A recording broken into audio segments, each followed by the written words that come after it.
is going to be a replacement video for class. So I'm looking at practice exam B to start out here.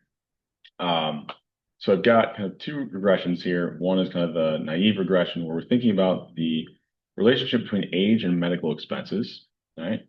And the second is going to be where we include a squared term for age. So I've got kind of the results of the first naive regression, the results of the one with R squared. So the very first question is, what the model with the squared term, what is the marginal effect of being 1 year older, and what is the turning point for that effect? Is this turning point practical? So we're going to be looking here at kind of our output, and I'll round the coefficients pretty egregiously here on the exam. I'll probably instruct you, round them to the second decimal. So here we're looking at kind of age and the age squared. They're both highly statistically significant. Okay. So skipping ahead a little bit, question 2 also says, what are 2 reasons why we should be using the squared model? So kind of our reasoning behind why. So anytime we're looking at kind of comparing that linear regression to the squared model or the quadratic, the first thing we're going to look at is that statistical significance on the squared term. All right. So for us, that's that statistical significance of the coefficient, I believe it was beta 4, that's associated with that age squared term. Okay. We don't look at the regular age, we're looking at that kind of squared variables coefficient. We're also then going to compare not the R squared, but the adjusted R squared. So one thing that we said could be something you could be asked about maybe is when we use a squared model, we're essentially including an additional variable. So our R squared from the linear model compared to the R squared using our squared term, our squared model, that linear R squared will always be lower, right? Because we're including an additional variable in our R squared. Anytime we add any variables into our regression, our R squared goes up. Our adjusted R squared kind of adjusts for that we've included another variable and says, essentially, it's kind of like thinking about how much variation in our Y variable each variable is explaining in our regression. So if we compared these values between these two, well, first of all, that age squared, highly statistically significant, right? P-value of 0, I could leave this out, and we know that we should compare, we could do 3 things. So I could either look at the p-value, I could compare that test statistic and say, is it larger in absolute value? And here, my kind of 3 values, I didn't give you a specific level, but you could compare to all 3, 90, 95, and 99%. That p-value is less than all of them, right? 0.1, 0.05, and 0.01.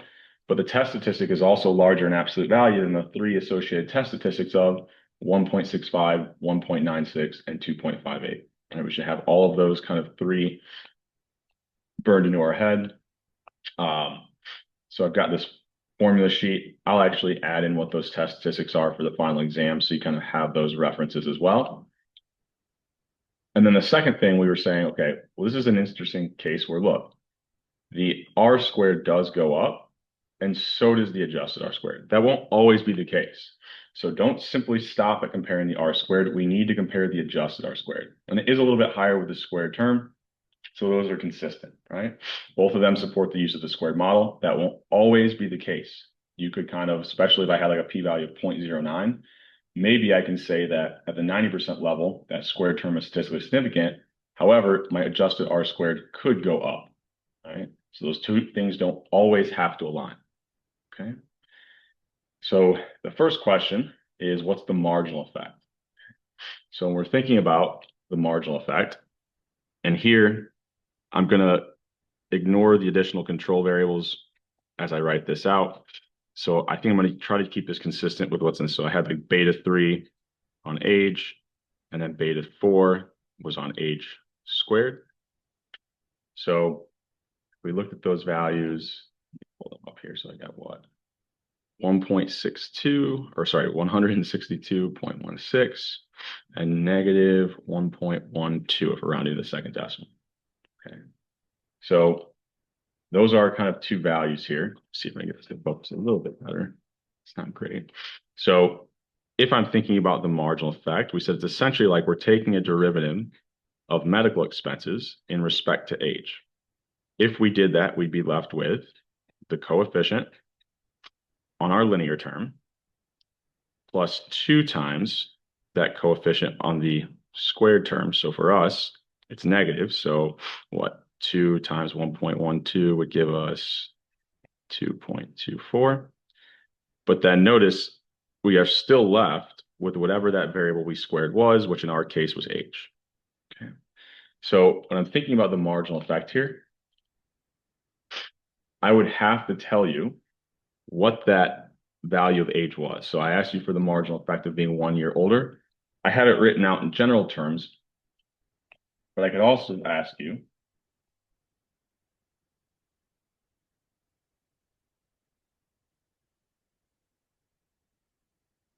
the specific marginal effect, or the marginal effect of the specific age. So for us, if I did that, all you would do is then plug in that age of 30, and then it's just a little bit of algebra. Okay. So I don't know if this, off the top of my head, this looks like it's about what, 60.6. So this is going to be approximately 100, just under 100 here. Now, if I want the turning point, if I have that general form of the marginal effect, how would I find the turning point? Well, the turning point is where that marginal effect is equal to 0. So I would take that equation and I just rearrange it a little bit, right? So I kind of do the algebra here and I get 162.16 over 2.24. This would represent the age where that turning point where it goes from positive to negative. So, I don't know if I do this math in my head here. Let me pull up my handy dandy calculator. Just simply Excel. So should have had this pulled up. Sorry. Shouldn't have relied on myself to be able to do this.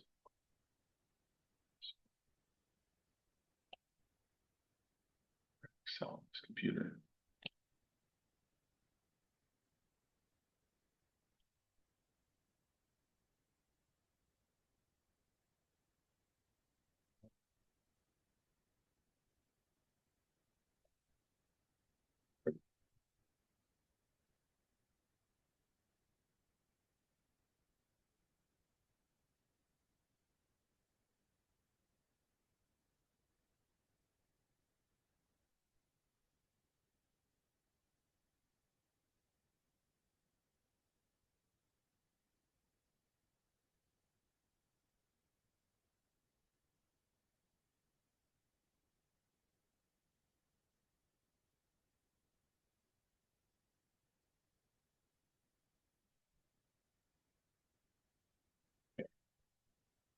Sorry. So if I enter this in, I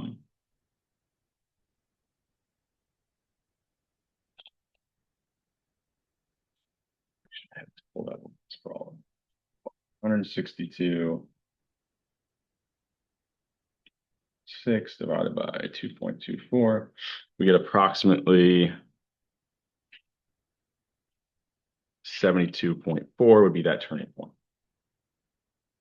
So that would be our turning point of that marginal effect. I think the other question was then, is that practical? Well, here I could give you a range of values, so I could kind of use that summarize command to kind of show you what the, minimum and maximum were. But if I left it at this, is someone going to be working at the age of 72? Possibly. So if I left this open-ended, I would accept either answer that no, it's not really practical because most people have retired by 72.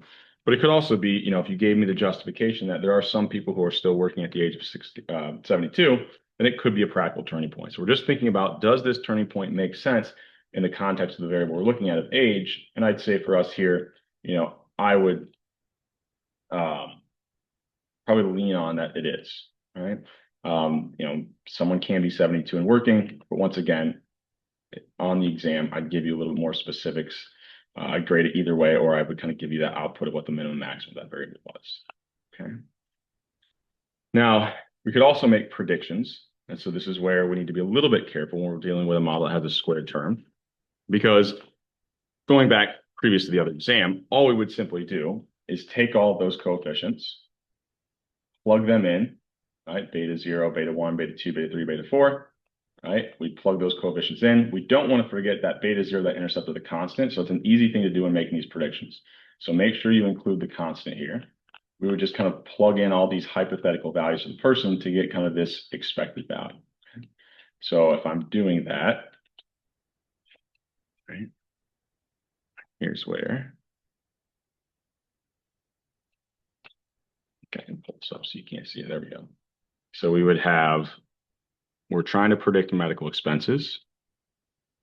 We've got our constant. We have the coefficient on income. So here it was actually negative. I'm just going to round these to the second decimal. And I think here I asked you for someone who has an income of 50,000.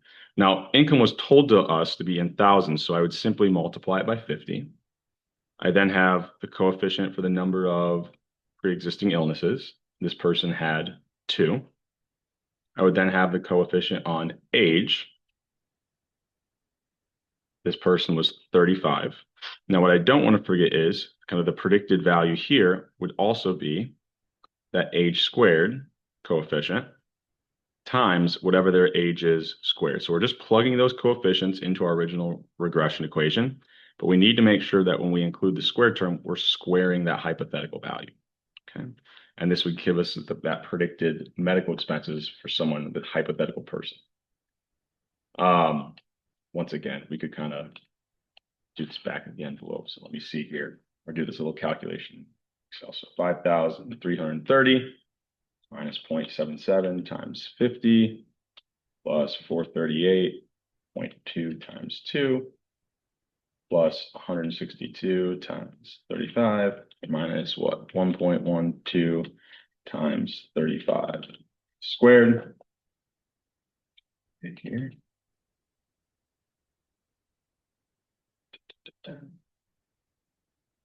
Oh, there.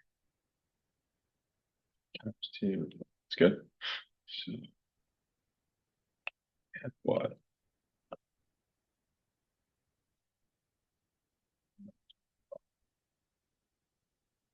Constant. I've got that. I've got that. I've got that. So we should get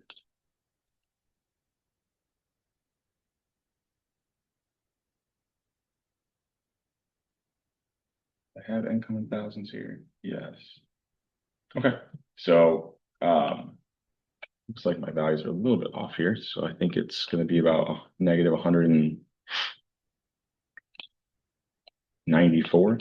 So I kind of have a negative value. It doesn't make a whole lot of sense, which can happen to these predicted values because we're leaving out a lot of omitted variables, right? But that would be kind of the process of which you would use to kind of go through and calculate that predicted medical expenses. Okay. All right. So then I'm going to go to the next question, right? Which we now are using a model that had a cube term. So we're still looking at the relationship between medical expenses and age, but we've included a cube term. So I wanted to compare this to the linear model.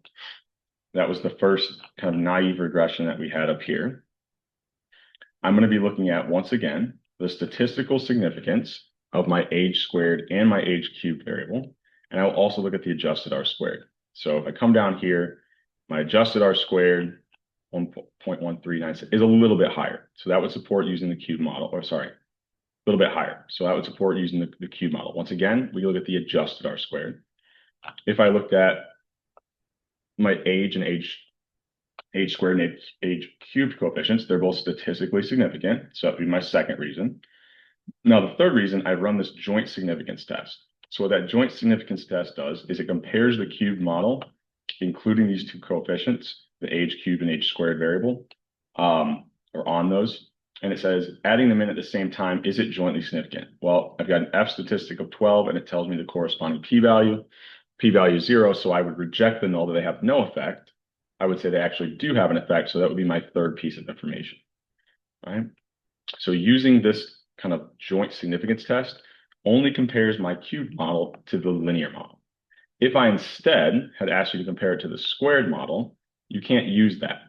All you can use, once again, are the adjusted R squared, and then did that cube term have some statistical significance? So once again, that would support that it actually is preferred not only to the linear model, but it's also preferred to the squared model. Okay. Now let's instead assume that we're comparing the level, that basic, naive linear regression from question 1, and we want to compare it to a log level model. So I'm taking the kind of the way we write it, it's always the natural log of my y variable, and then the level or the linear term of my independent or my x variable.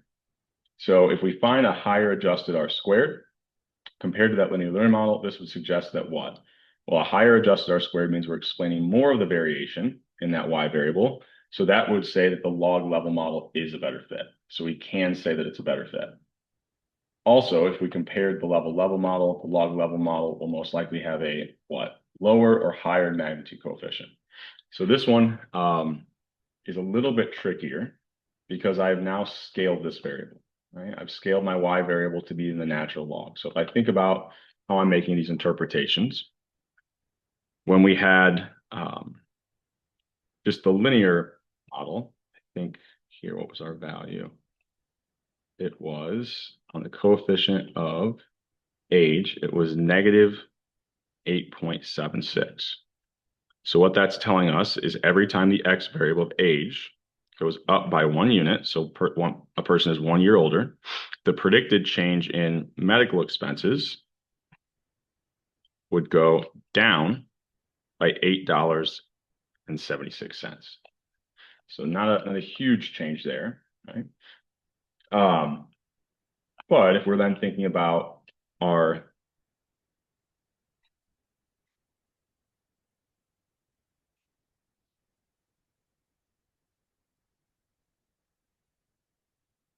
log linear model, now the predicted change, right? We think about what's that coefficient on my age variable. It's now negative, or sorry, I didn't give it to you, right? I just said, would it be higher or larger in absolute value? Well, let's assume that we had the exact same value, right? So let's assume that we had negative 8.76.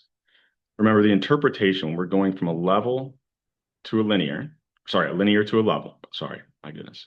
Linear to a log, right? It's still going to be a 1 unit increase in age, but now the change in y, it's going to be our expected change in y. Well, if I'm going from something that's a linear, we can think about that proportions to a percentage, I would then have to then say beta 1 times 100. So when I'm looking at kind of that coefficient, because we're going to have to multiply by 100 to get our eventual change in medical expenses in terms of a percent, it's likely that that coefficient is going to be much smaller because we haven't scaled it yet. So if I were to run this risk, I would expect that this coefficient is smaller. Now, you could also think about, what is a percentage change in medical expenses? Well, I mean, people spend thousands of dollars, and so maybe, an $8 change is going to be a really small percentage as well. So that would also be further support as to why this is going to be lower. I might not quite push you this far in the exam in terms of thinking about the size of this coefficient, but what I would expect you to know how to do on the exam is to interpret that coefficient from a log level model or log linear model, and that you have to scale that coefficient by 100 because we're going from something that is level or linear. So we can think about this as like a proportion to a percentage. We would have to multiply it by 100. Okay. So make sure you know how to interpret coefficients from level, log, and log models. I think we'll get some more practice kind of down here of some of the other ones. Okay. So we can determine, right, that it's a better fit, and it's likely that coefficient is going to be lesser in magnitude. Okay. So I'm kind of bolding these as we go. Some of these multiple choice questions, that's what we look at. All right, so now we're back to kind of this log level model, and sure enough, I look at that coefficient, it is quite a bit smaller, right? 0.003 as opposed to negative 8.76. So I probably, if I asked you this question in the exam, I wouldn't give you the output afterwards because that would have helped you with question 5. So that's why I wrote it in this way. We've already interpreted kind of the coefficient on age, but what about on income? Well, this is where it's a 1 unit change in income. So this is where we have to be careful. How is income measured? It was measured in thousands. So make sure you're reading carefully about what the units of variables are when we're making interpretations or predictions. So our income goes up by 1 unit. That would be if I had an additional $1,000, the predicted medical expenses would go up by 0.0003. Not quite, because we're going from linear to log. We have to then multiply it by 100. So the actual change in income from the actual change in medical expenses from $1,000 increase in income would be what? 0.03%. So if I'm thinking about here, it would be additional $1,000 in income would predict that medical expenses go up by 0.0003 times 100 or 0.03%. Anytime we have the natural log of a variable, we've essentially changed it to be in percentages. Okay. Now, what if I instead had a log-log model? So I'm looking at income and medical expenses here.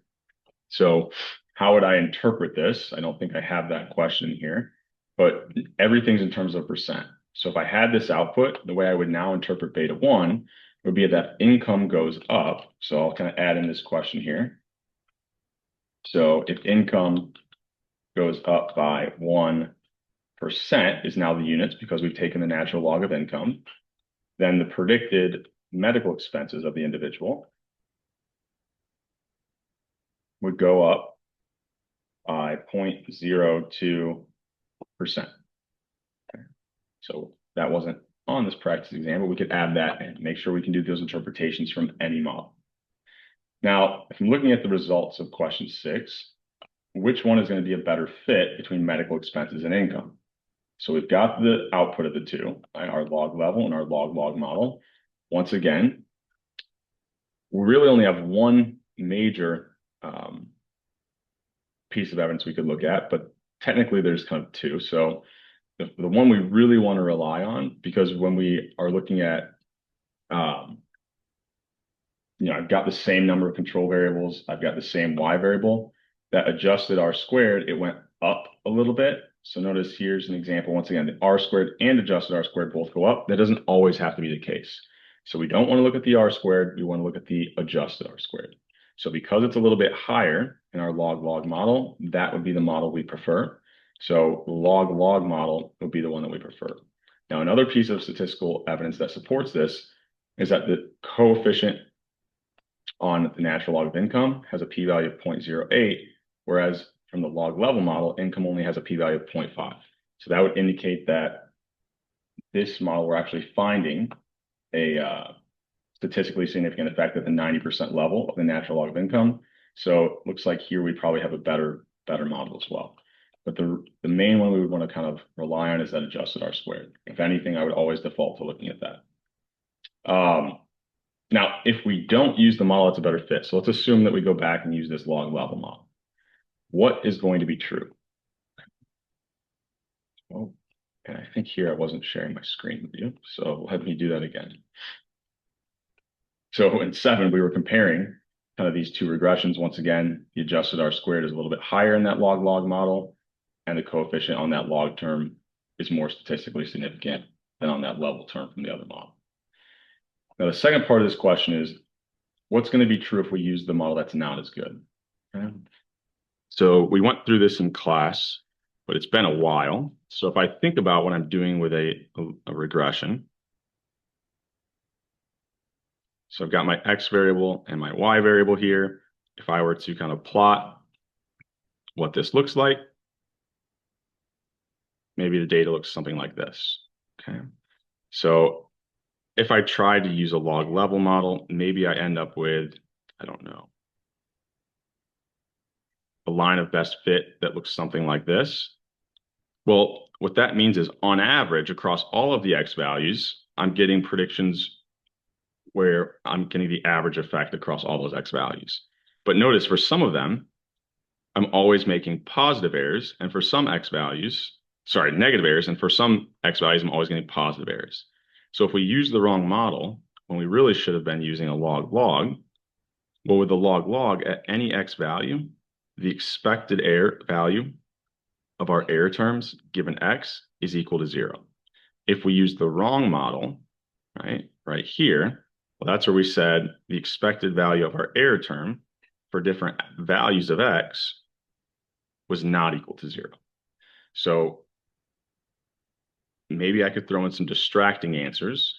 So the one that will be true if we use the model that's not as good is the expected value of our error terms conditioned on their X values will be not equal to 0. That's not what we want.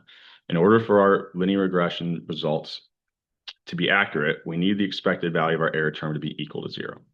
So if I threw in a distracting answer that looks something like this, that isn't the same thing, right? It's that our errors conditioned on our X values are not equal to 0 would be what happens if we use the wrong model, okay?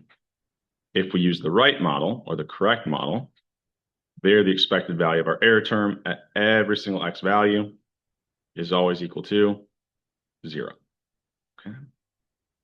And I could write in here on the exam, maybe I use the actual variable names. So like here, we were conditioning on the X value of income. We said if we use the wrong model, those errors will not be equal to 0. If I told you, the expected value of the error term conditioned on medical expenses, this doesn't have to necessarily be 0 or not 0, okay?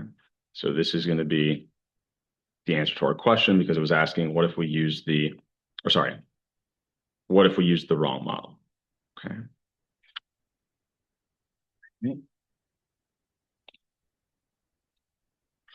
And then we'll come down here. So what if instead we have the exact same kind of relationship? We want to estimate the effect of income or age on medical expenses. But now we think about, okay, we've got some evidence that both of these variables have some type of a nonlinear relationship to medical expenses. So I think about what if I wanted to include the natural log of both of these instead? So one test that we could do this is we run the model with both the linear and the nonlinear terms, okay? And I could then do two joint significance tests. One, where I see are the two linear components of the variables jointly significant, and another where I'm saying are the natural log terms jointly significant. So what this is telling me is we start out assuming if we do a joint significance test for the linear terms, we're saying are they equal to 0? If we can reject that, right, we're saying those coefficients are not equal to 0, we should be including them in our model. So here we've got a p-value of 0.0003, pretty strong evidence we should be using those level terms. Now, if I instead tested the natural log terms, I still see that they're statistically significant, right? And that suggests I should be including them. But if I had to choose one of these models, which would I choose? Well, which one is more statistically significant? Although they're both statistically significant at the 99% level, the one that has a lower p-value is a little bit more statistically significant. So we're rejecting that the linear terms coefficients are equal to 0 a little bit stronger.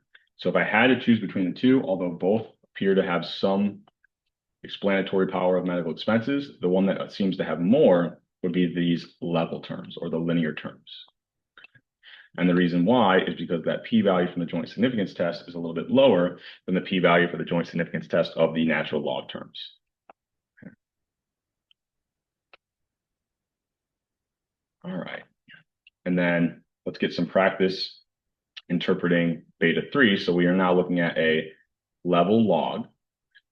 So if I think about what I'm doing here, I'm just going to ignore the other variables for a second because we're just making interpretation of that natural log. And now I forget, was it age or income here that we had? It was beta 3 is income. Okay.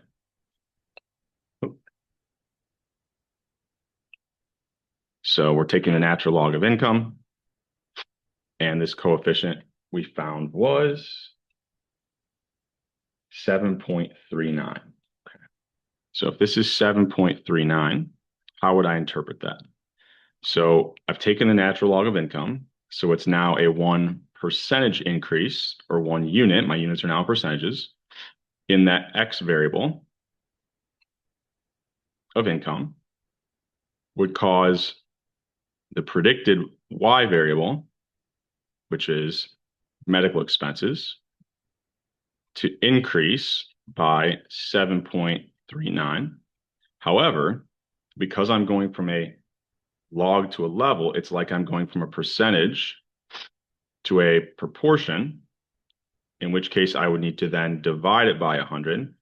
So it only goes up by what? 0.0739 dollars. Right? Medical expenses, we're no longer taking the natural log. It's in terms of its units, which were dollars. Okay. So once again, make sure you can make interpretations of level log, log level, or log log models. All right. So the next kind of topic we'd be looking at is still nonlinear relationships, but now we're going to be looking at interaction terms. Okay. So here I've got a continuous variable of ACT. I've got a dummy variable that identifies were they Greek or not, and I'm trying to predict GPA. Okay. So I could use the syntax in Stata where I don't create the new variables, but I just kind of use the code, right? Where we should note this includes the dummy, the continuous variables, but also the interaction between the two. So here, what's the predicted change in GPA for a student? Sorry, what's the marginal effect of a change in the GPA for a student who belongs to a fraternity and for one who doesn't?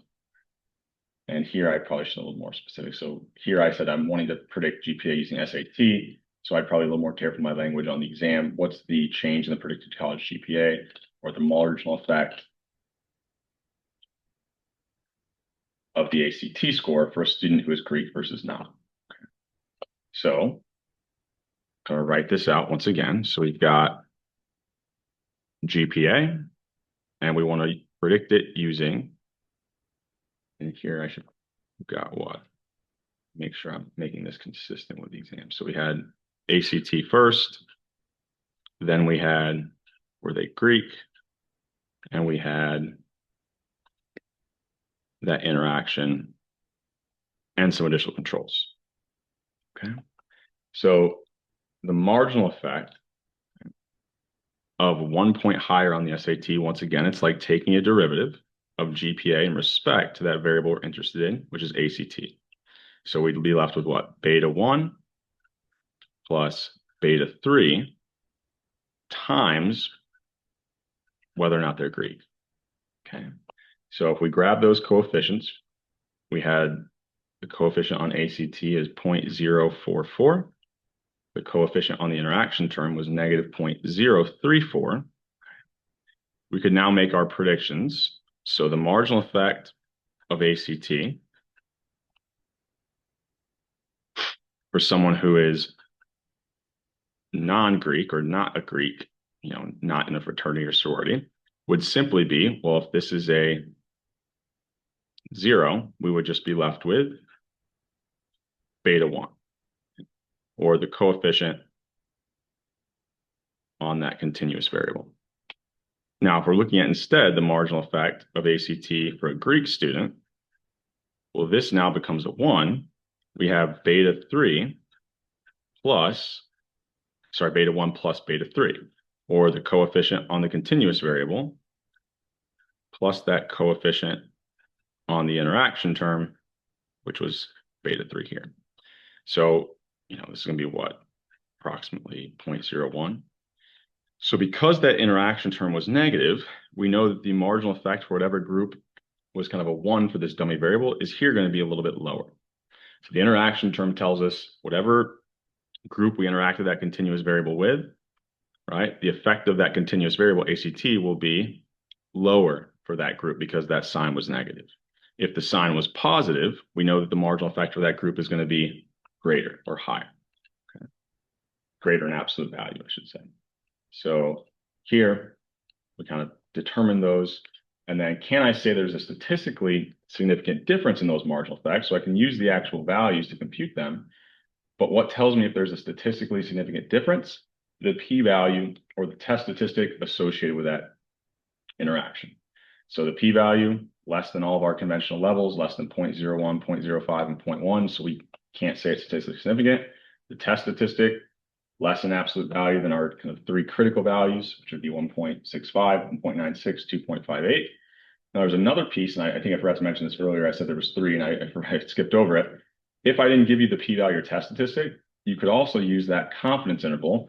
And at the 95% level, can you say that there's a statistically significant difference? Well, there would be a statistically significant difference if that coefficient on the interaction term is anything other than 0. Okay. What is one of the possible true values for that interaction term's coefficient? Well, if my confidence interval goes from negative 0.07 to 0.009, 0 could be one of the true values, in which case there would be no effect. Right? There would be no difference. I shouldn't say effect. There should be no difference in the marginal effects of the two groups. Okay. Now let's assume here, and this is where we didn't do a lot of this, but now I'm thinking about error, right? Measurement error. So let's say that I have the age variable and it contains some measurement error. Another researcher has the actual age without the measurement error, and it has a standard deviation of 4. And the measurement error that exists, we know has a standard deviation of 7. Okay. So if I were to back here, look at this, excuse me. Oh, I didn't give it to you here. So, yes, I did. So it's right here, all right? So if we have measurement error in our x variable, this is going to be the formula that we're using. So the effect we see would be whatever the true effect is times that variance of the variable we're looking at, ours was age, divided by the variance of that age variable, plus the coefficient of the, or sorry, the variance of the measurement error. So we can see this from our output. I told you another researcher gave you this information. We could back out what beta 1 is. Right? So for us, we got the variance. Well, no, we only have the standard deviation. So we have a little more work to do. So we have the standard deviation of age and the standard deviation of the measurement error. What should be the true effect of age? Well, we can see the predicted value with the measurement error is 0.0075. So if we were to write this out, this was the formula that you have on the formula sheet.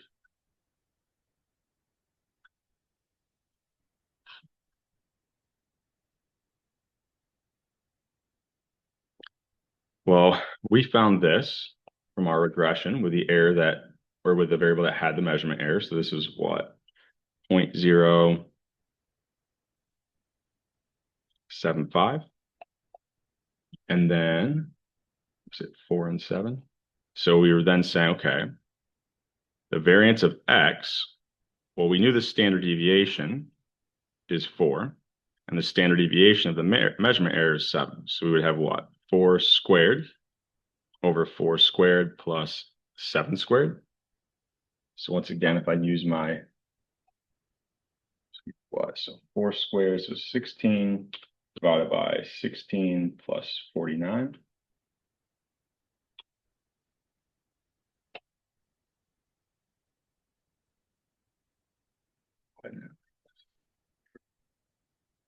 So 0.256.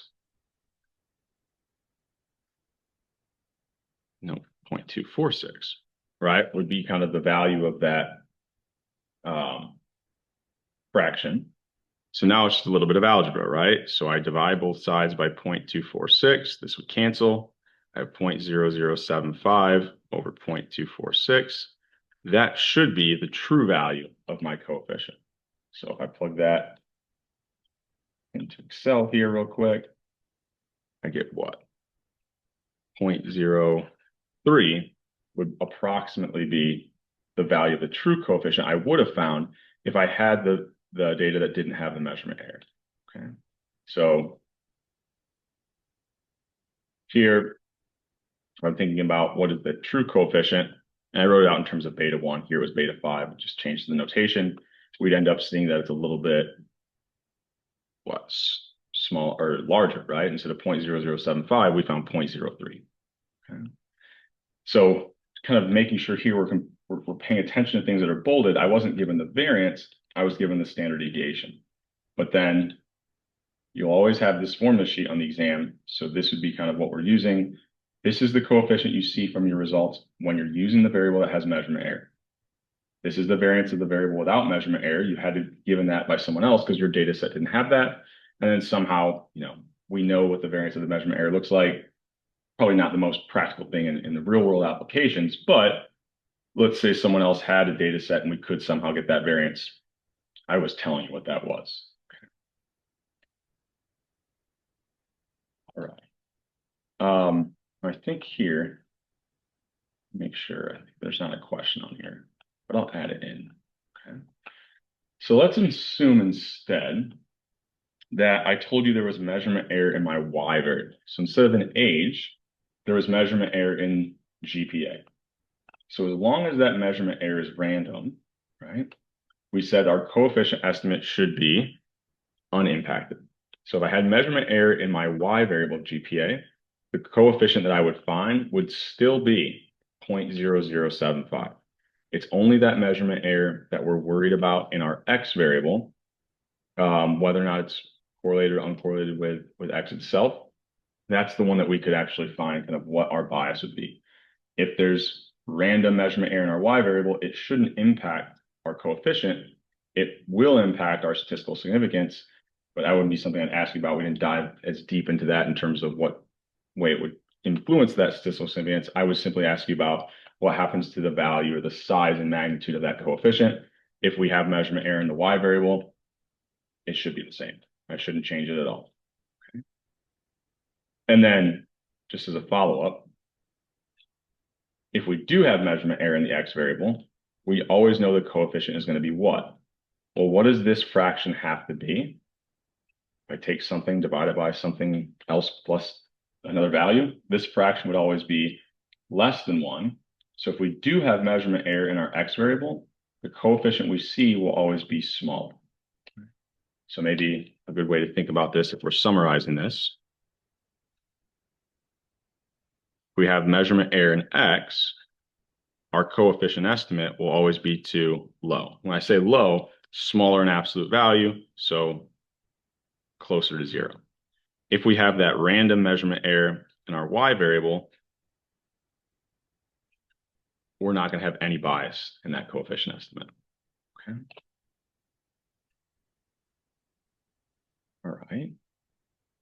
So the next one, we're thinking about what if instead I had two continuous variables and I'm interacting them with each other.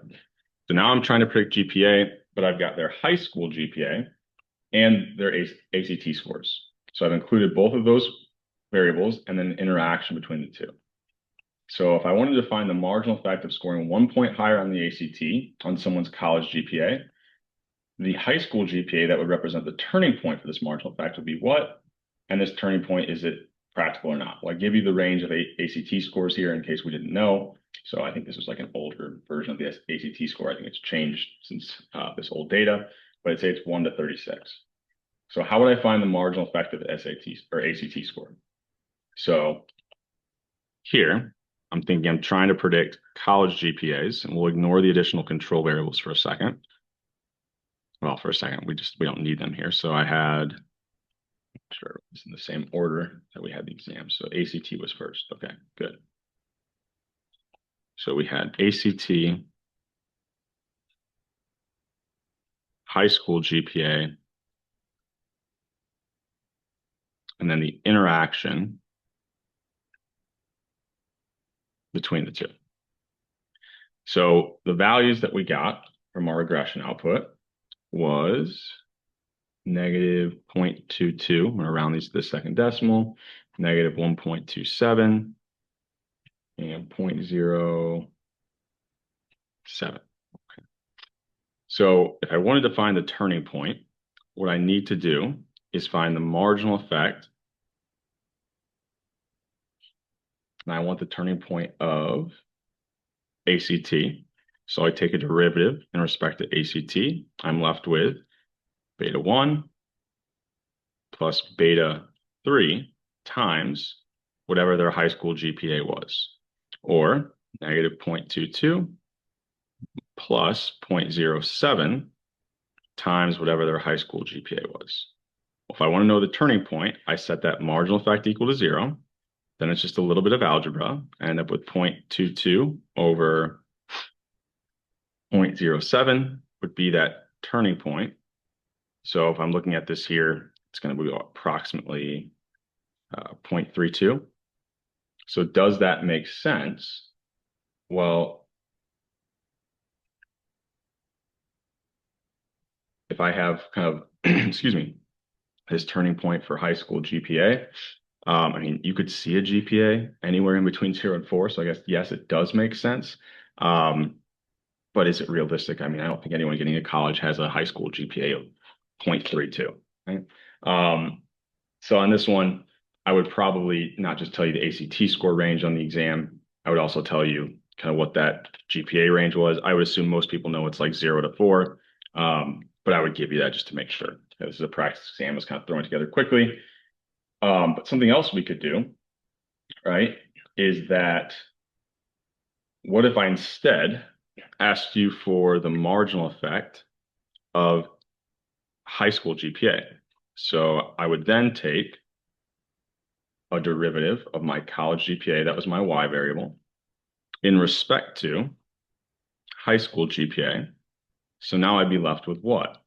The coefficient on high school GPA plus the coefficient on the interaction term, but now multiplied by the variable is interacted with.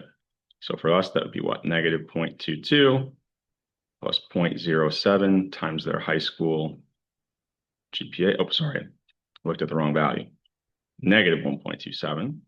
Now it's just a little bit of algebra. 1.27 over 0.07 would be the high school GPA. Or wait, sorry, I'm writing quickly. Would be the ACT score that represents the turning point for the marginal effect of high school GPA. So once again, let me see here. If I do this Excel, so we got 1.27 divided by 0.07. So I've got 18.14. So once again, is that a practical turning point? Well, this is where I told you the range was from 1 to 36. So yes, it's in the range of that ACT score. Okay. So negative 0.32 is the kind of turning point for that marginal effect of ACT. We said I could have asked you for the marginal turning point of the marginal effect of high school GPA. We worked through that one as well. And both of those turning points technically look like they're in the range of those variables. Okay. All right.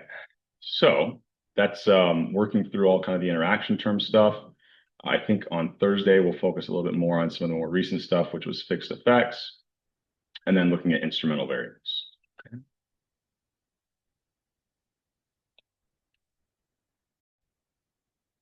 All right. So I was going to save this for class, but then I had a little time, so I figured I'll go through this here, save us some time just to make sure people are getting to answer or ask questions in class Thursday.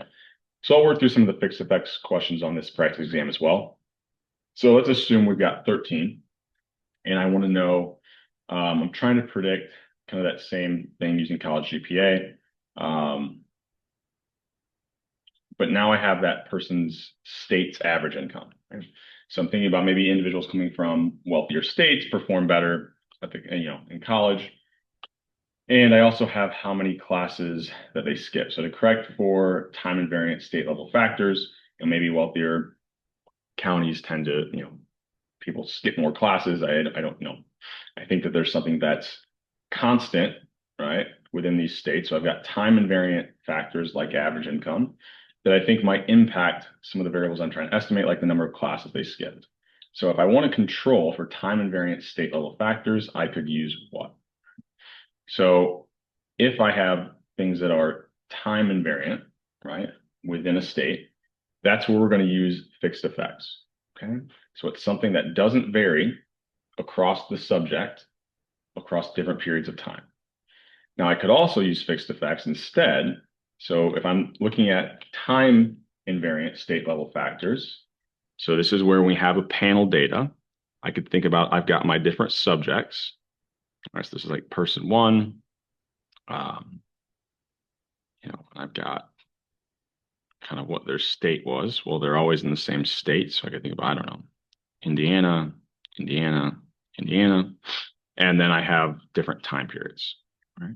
So I've got what, 2009, 2010, 2011. If there are things that are constant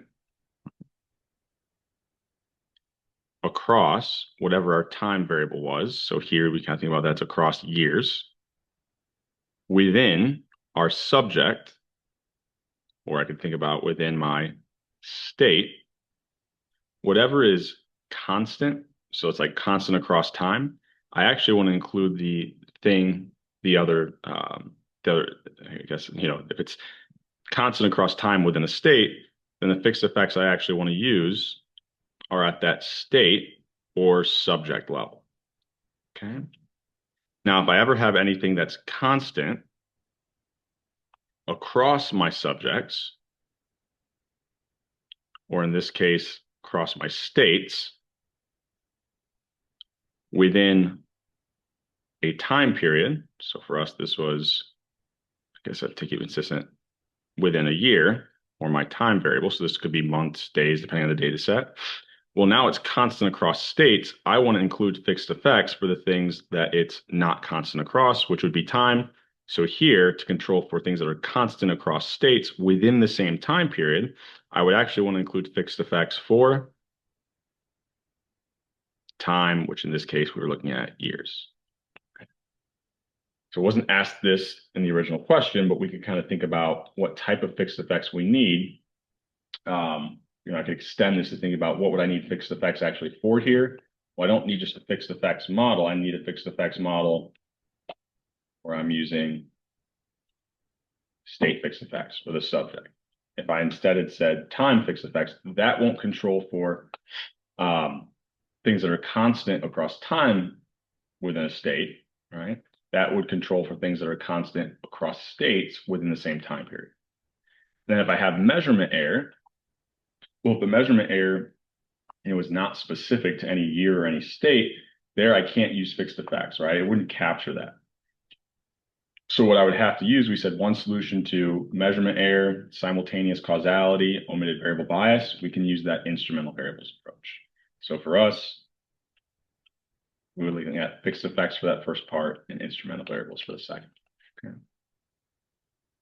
If I then move to looking at a GDP data set, and this is where I've included fixed effects for the country. So maybe there's things that are time invariant within my subject now within the country as opposed to within a state. So I include country level fixed effects. And I come down here, how would I interpret these results?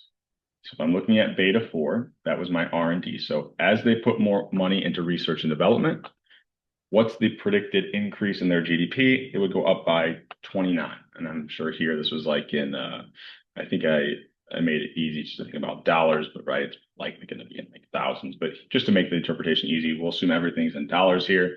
So every additional dollar invested in R&D increases GDP by 29.35, holding constant the variables I included in my regression.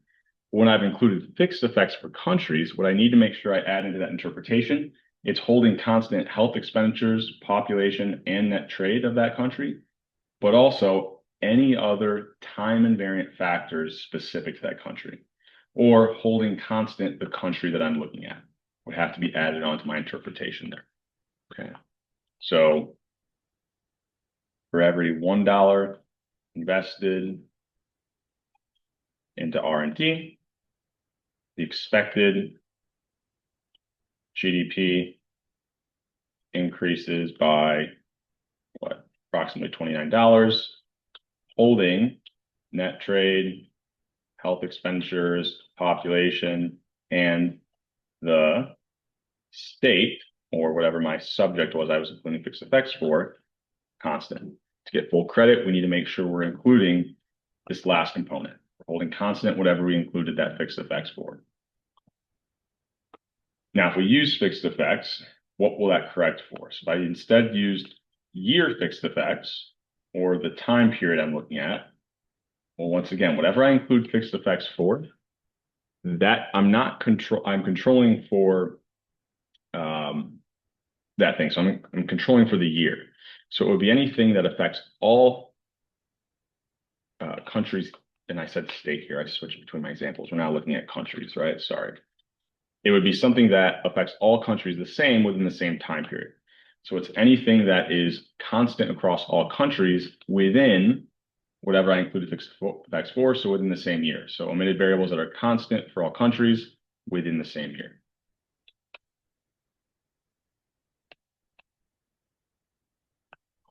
And so there, some of the distracting answers. I'm thinking about things that vary across countries in the sim or things that vary across, these don't make any sense at all. Our fixed effects are controlling for something that is constant. Year fixed effects are controlling for things that are constant within the same year across countries. If I instead had changed this, so that would be, this was our answer. If I instead had changed this to what we had up here, which was country level fixed effects, that would control for anything that is constant across my years within the same country. Now, if I'm looking at these fixed effects models, right? One thing that we could test for is even though I'm kind of correcting for this bias, it might change my statistical significance if I have autocorrelation in my error terms. Okay? So if I have autocorrelation in my error terms, what I would do is I run a first difference regression. Okay? So we would be doing something like this. Okay. So I have my country level fixed effects. I'd be doing something like take GDP in 2010, subtract GDP in 2009. And here I think we were focusing on the impact of R&D. So I'd be looking at the difference between research and development in this country between that same time period. Now I've got a bunch of additional controls, and I would also have kind of my error term associated with that first difference regression. So I would save those predicted errors from my first difference regression. I would then include them into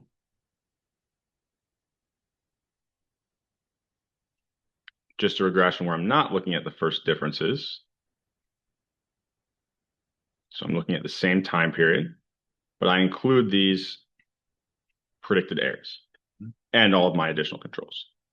So we said, if there's autocorrelation, those predicted errors will be something other than negative 0.5. So we kind of start out assuming if there is no autocorrelation, whatever that coefficient is on my predicted errors, this would be equal to negative 0.5. So if I can reject that, right? If I reject the null of no autocorrelation, I'm saying there is autocorrelation and I need to adjust my errors accordingly. We kind of said and stated this is an easy add in the robust command. We didn't focus too much on exactly what it's doing behind the scenes, just that we can test for if there's autocorrelation. And if there is, we know we can use this robust command or cluster our standard errors. And so here, if I'm looking for what levels is there autocorrelation, well, the first question was, what do I need to get my residuals from? That first difference regression. Okay, not a fixed effects regression, right? That's what we want to use eventually, but we're not kind of adding them in yet. We're testing for whether or not there's going to be autocorrelation if we use this fixed effects model. So we don't demean the variables, we don't use instrumental variables, we look at that first difference regression. Now, to obtain the same coefficient estimate, we said we can look at first differences, fixed effects, or demeaning those variables. But if we actually want to address the issue of autocorrelation, the errors that we are saving, or those predicted errors, are coming from our first difference regression. So I come down here, I run the regression. Sorry, I said I had it here. What did I do? I did not want that.